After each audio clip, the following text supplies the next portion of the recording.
Thrifting is dead, and op shops are no longer any good. There's never any vintage, and they're always just way too overpriced. Does that mean it's time to give up and move on? This is what people are telling me on social media forums and TikTok.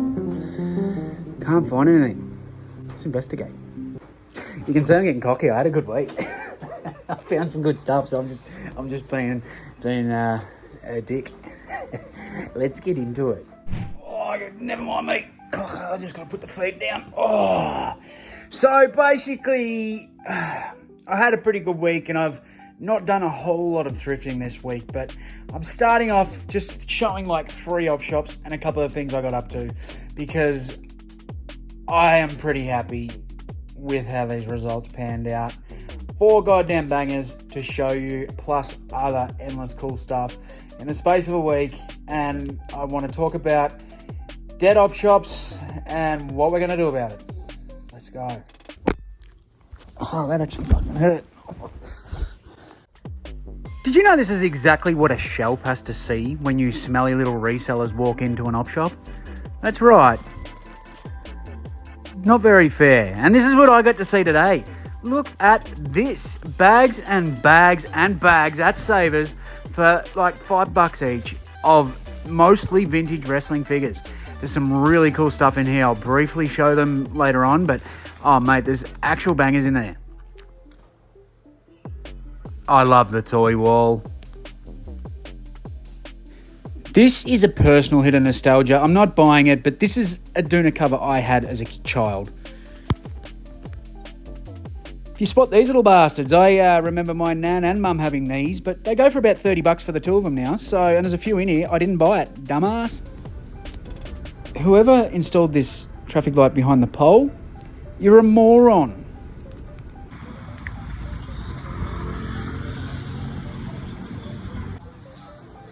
And another Humphrey Bear. I've got so many of these already this year.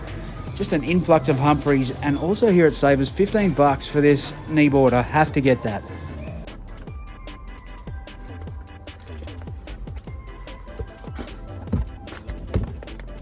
It's not a bad little stop there. Pretty happy with the pickups. I probably will flick through them all once I get home. But I would have looked like the biggest weirdo walking out with a bloody kneeboard and a Shrek and a Care Bear and a Humphrey. I don't know what the people in Melbourne would have thought of me. Wearing a bloody George Pell shirt too. This one only $10. The Casio graphics calculator. These are definitely worth researching if you see the graphic calculators in general. I sold this one bloody straight away. Have a look at that. And then a few other little bits and pieces here. The Merrill shoes. There's a few pairs of jeans in here. The shoes were $8. I think some of these jeans were just off the dollar rack, so I had to grab them. It was like Sports Girl and shit brands, but I got them anyway. And this one here, I just showed on a TikTok, a Charlotte Hornets cap. It is a kiddies one, but I definitely was getting that one. Gotta treat myself to a couple of Travellers. I'll quickly run through these. If you're not into this stuff, skip forward 2 minutes. So that's Giant, formerly Big Show, and then now Paul White. It's a fairly common one. It's a WCW. This is Rikishi. Anyone that grew up with the Attitude Era in the wrestling would know Rikishi. Sadly, the hair snapped off, but that's still a cool figure. They say wrestling's fake, but I really wouldn't have wanted to wrestle this guy because you're copping the stink face. Oh, no. Stink face! Oh, my God! He used to rub his bare ass in people's face. Imagine that big, fat, sweaty ass. Oh. No thanks. The Ref, I think that goes with the Kevin Nash figure, the WCW, which I don't think I have in here. This one looks to be like a Hogan bootleg one. No branding on it whatsoever. It's pretty beat, but some of these bootlegs can go for pretty good money. So if I have to put it in a bundle, I will. Otherwise, I could just put it in my stall. All right, next bag. That's a Kevin Nash as well. The outside is one. I'm not sure if that's off that. Well, it is. Yeah, well, WCW Marvel. I'm not sure if that was a variant or not. The one I'm thinking of is different. I see it everywhere. I've never had this one, but his hair snapped too. Bugger. It's an old Bendham's Owen Hart.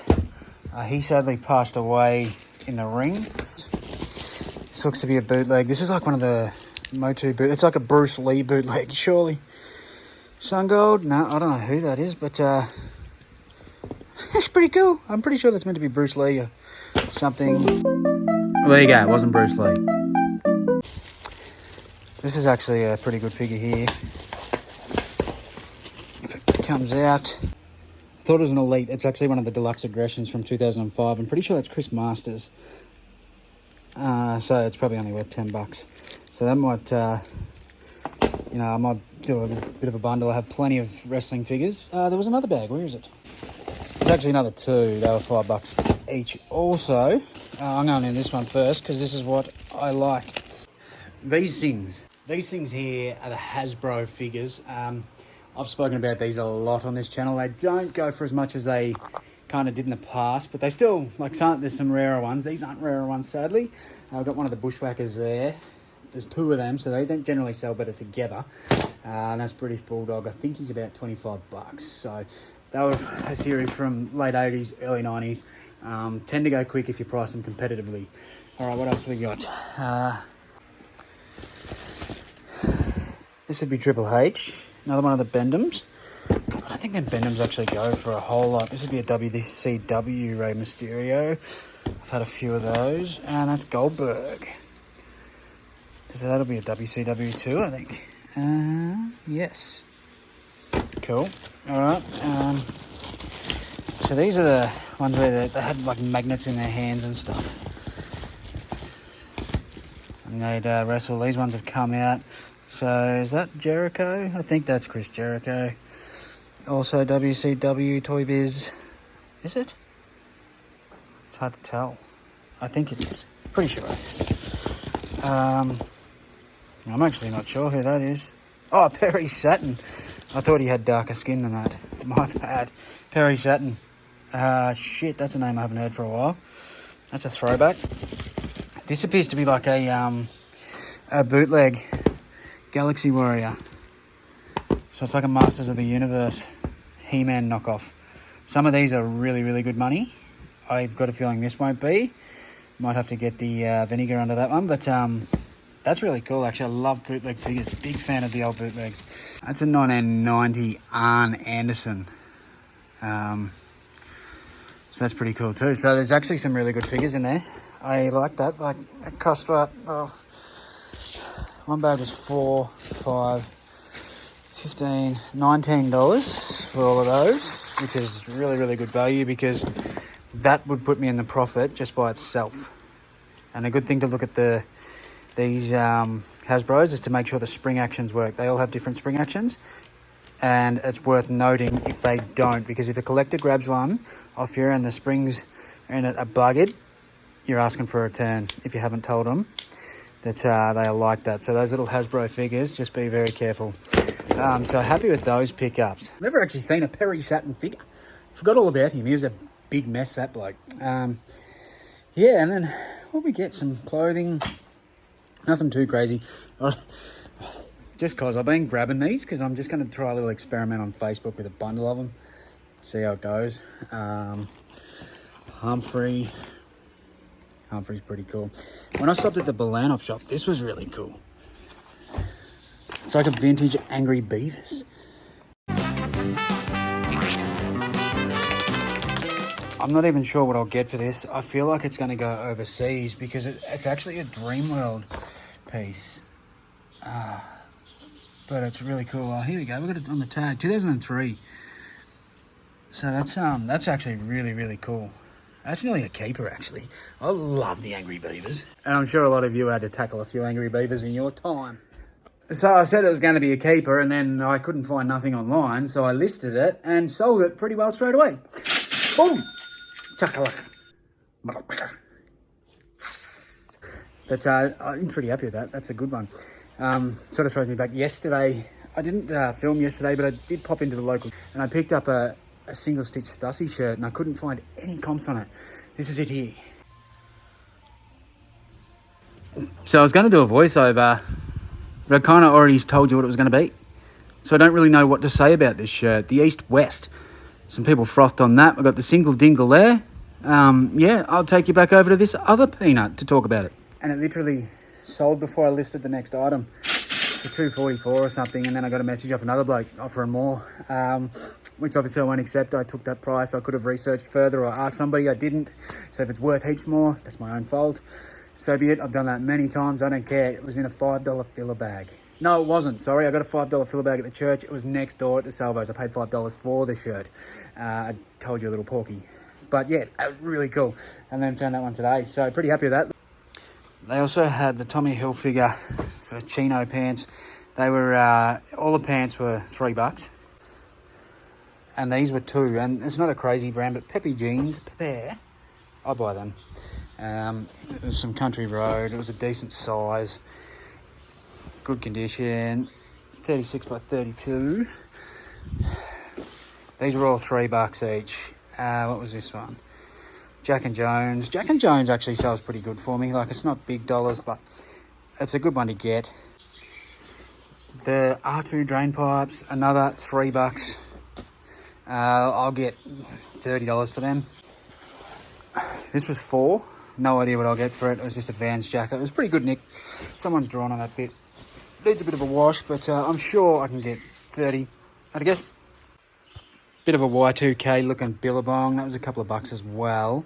So I had to grab that knit piece. It's probably only a medium to small, but I still think 25 to 30 from my $3 investment.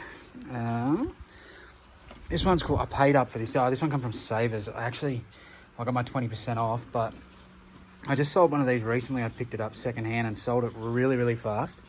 Can't remember what I got for it, but it was okay. So I feel like newer tags. It was a FIFA 18 promotion. They released a few of these through EB Games, so or EA Sports or whatever. So being brand new, took a little bit of a gamble. I paid more than I'd like to, but we'll see how we go with that. We know Bunnings goes all right. Dropped out a TikTok the other day with a Bunnings shirt that I got, and that sold straight away, pretty much like within a day. I can't remember what I paid for that. I think I did have to pay up a bit. It was like $10 or $12 or something. Thanks, Salvos. But yeah, it was like a really quick $60 turnaround. But this one's pretty cool.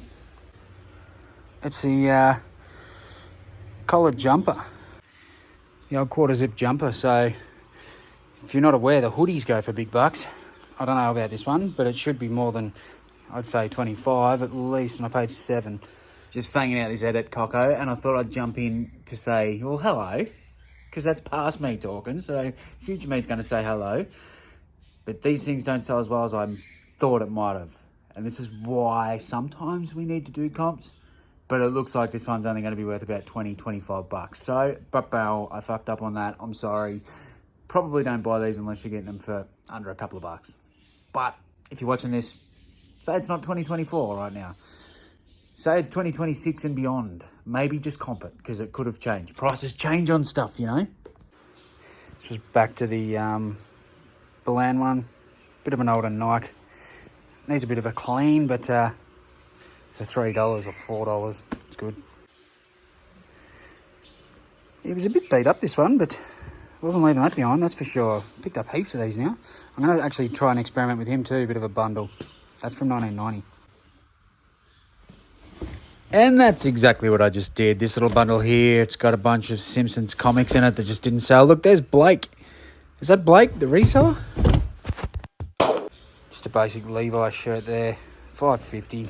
Yeah, you get 25 on that, medium. Got this fathead. I'm going to send him local, maybe in a bundle. Carlton Draft scarf. I have no idea. I actually have no idea how that's going to go, but some certain particular unique scarves can go for good money. I don't think that'll be big bucks, but I just literally sold a Bulldogs Fight Back one, which I've had quite a few of those now. Hard to get. They were the anniversary of the Bulldogs Fight back in '89, when Dogs wore a special jumper. I have a few of those. Don't get me started on jumpers. But the Fight Back actually sold for like $80. So it's always worth looking at for unique ones. There was a Port Adelaide that Never Tear Us Apart. Was going for really, really good money there for a bit. Like, I'm talking hundreds. I don't know if they were legit comps, people were paying that or what, but yeah, some of them go for good money, so it's definitely worth. I only really know football stuff. That's not footy, obviously, but I love froffies. Not so much Carlton Draft. It's like a poor man's VB. These were $10. I better blur out that word. We're not allowed to say that. I didn't actually look them up, but they're in pretty good nick. Quick clean, they'll be sweet. CrossFit, made with Kevlar. I assume they're going to be okay. I'm going to put this one straight up because it's a nice day. Weekend tomorrow. People might be going out. Better get me price tag off it. Good old Saver stickers. Sort of touched on skiing equipment in the past and sold a lot of that stuff. I grew up around that sort of a scene. My parents had a boat and all that. I was lucky enough, fortunate enough to spend a lot of my time on the water. That particular brand of kneeboard, I don't know it, but that sort of stuff we'll just sell, especially if it's cheap. So $15, there was no cracking or breaks in the fiberglass. The padding was pretty good, so I'm happy to pay $15 because generally something like that you can put for $50 on Facebook and it'll go reasonably quick for somebody that's just bought a boat, because a brand new kneeboard is going to cost you, even for a cheapie, 200 plus. So happy to get that every day of the week, and they generally sell somewhat fast. If it's a better brand, it's definitely worth researching. This one I think is more of the lower end sort of thing. As I said, I don't know it, but always going to pick that up. How cool are these? Like, there's not a heap of value going on here, let's be honest. I got it at the local auction at the Ballarat Vintage Collectibles Market, but I'm a sucker for sealed cards. I'll end up selling them in probably my cabinet. I wouldn't make money on eBay. And then they got the Power Ranger ones. I might even just use these as, like, when I do giveaways and stuff, I can chuck a couple of packs in there for people to open. But I just love these old, like, the cases of the old trading cards. So then from 91, the bubble gum. Oh, I never ended up having to eat the Ghostbusters one. Maybe we could do some challenge where I have to eat one of these if I lose. I don't know. I just thought I'd show them off because I got that at the most recent auction, and I also got, where is it? I'm going to show you something. I love it. Here he is here. He's a bit like me. He's legless. His leg is actually broken, but this is the 1970s. I can't remember his name. Planet of the Apes. Monkey dude. We'll go with that. The rubber head. What I'm going to have to do is try and repair this leg, but some of these, like, they go for pretty good money. I paid $40 for him, which is an absolute steal, because a lot of them are missing the clothes. Like, this button's up, all the buttons are broken, which that one's not, so the snap button, he's in really good condition. I thought I had to show him off. These toy lines are really hard to come by now. These are from like the mid-70s, 1974. So absolutely stoked to get that out of that auction as well. I got a few bits and pieces, and they're probably the two favourite, just on a personal preference. I will try and repair this and sell it. The cards, yeah, I'll try and move them. But it's just nice to get them in my possession. I didn't get a whole lot from the most recent auction, but I thought I'd better show those two off because they're fun, and I'm showing stuff off this week, mate. I'm showing stuff off. All right, I'll see if I can do this somewhat quick without too much of a ramble. I think a lot of people that tell me that thrift stores are dead don't spend enough time in op shops. That's the first one. You know, might be working a full-time job, or you've got commitments with your family, which is fine. That's fine. But you're only going out after work through the week, or you can only get out on a Saturday when it's busy. That's probably going to be a factor if everyone's cleaned it out before you and you're only getting out that once a week. Because you're seeing people on YouTube getting stuff flat out. Like this video, you see lots of cool stuff. This is a highlight reel. This was a week and a half broken down into one video. So, you know, it's not that easy. And then you're saying your thrift stores are dead because you're not getting stuff like that.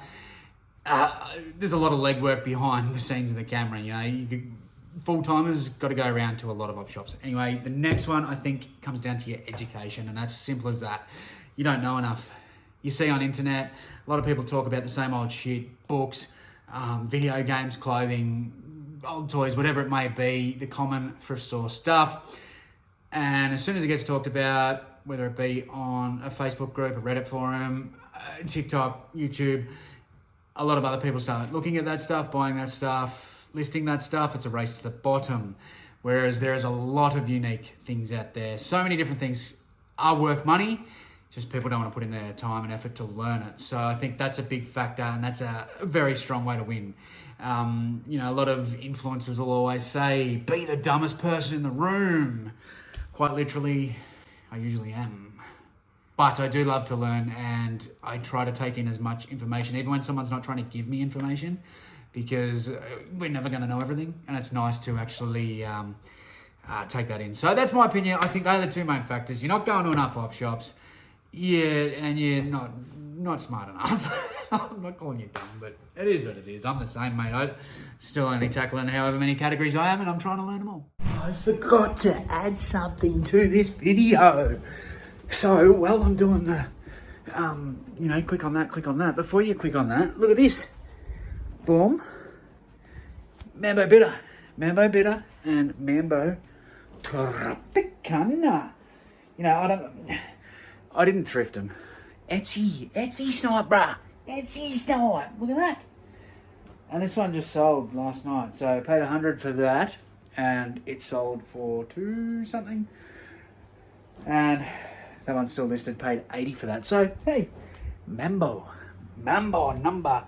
I think that's about Mambo number 10 for me. I've had a few. But just chiming in here on myself. That wasn't a flex. I've still never found one on the Thrift. That's my goal. I'm going to find a Mambo Lab this year on the Thrift. If I don't, tell me what I've got to do below in the comments as a punishment. Hey, I didn't have a separate video for that. I was going to do a sourcing on Etsy video because that's where they came from, out of all places. And, well, I still will do one of them. I'm going to try and source on every platform, make videos of it as a challenge, but I've still got Elimination Chamber toy challenges. I've got to do Robbie's video. It's just all banks up and the ADHD just goes wild. But thank you for being here, champions. And, yeah, you can click one of them now.